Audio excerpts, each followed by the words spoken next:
The day my wife sat me down to talk, I knew something was wrong. Her hands trembled, and she couldn't even look me in the eye. I thought maybe she was sick or had lost her job, but what came out of her mouth shattered me into pieces.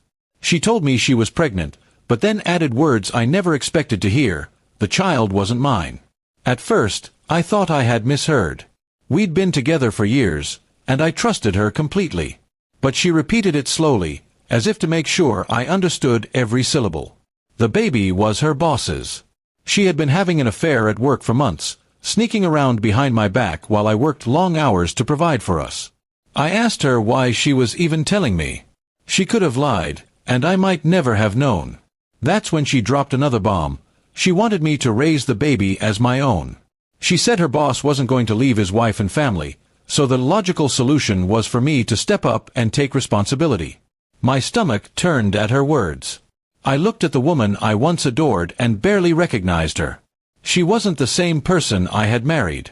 Instead of apologizing, she was bargaining, as if I was supposed to clean up the mess she had created. She even had the nerve to say, "But you've always wanted to be a dad, right? This is your chance." That night, I couldn't sleep. I stared at the ceiling, replaying every moment of our marriage in my head. How long had she been lying to me? How many times had she smiled in my face while secretly texting him under the table?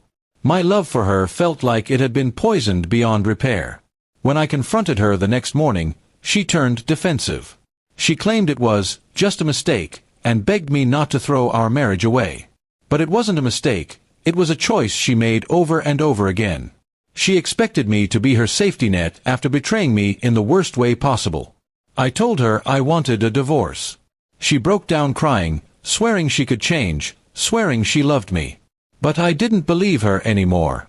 Love isn't supposed to feel like betrayal. It isn't supposed to come with ultimatums about raising another man's child. When my family heard about it, they were furious for me.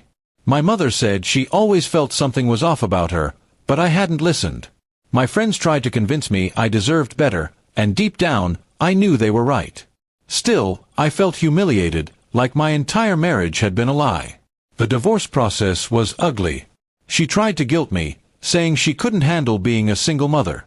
At one point, she even asked me to reconsider, telling me I'd regret it when I was older and alone. But I held my ground. I wasn't going to raise another man's child while pretending everything was fine. Her boss, of course, stayed silent through it all. He didn't leave his wife. He didn't step up. He let her burn her marriage to the ground while he continued living comfortably.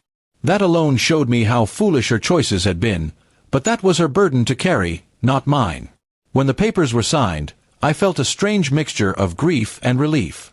I mourned the life I thought I had, but I also felt free from the lies. I no longer had to play the role of the clueless husband.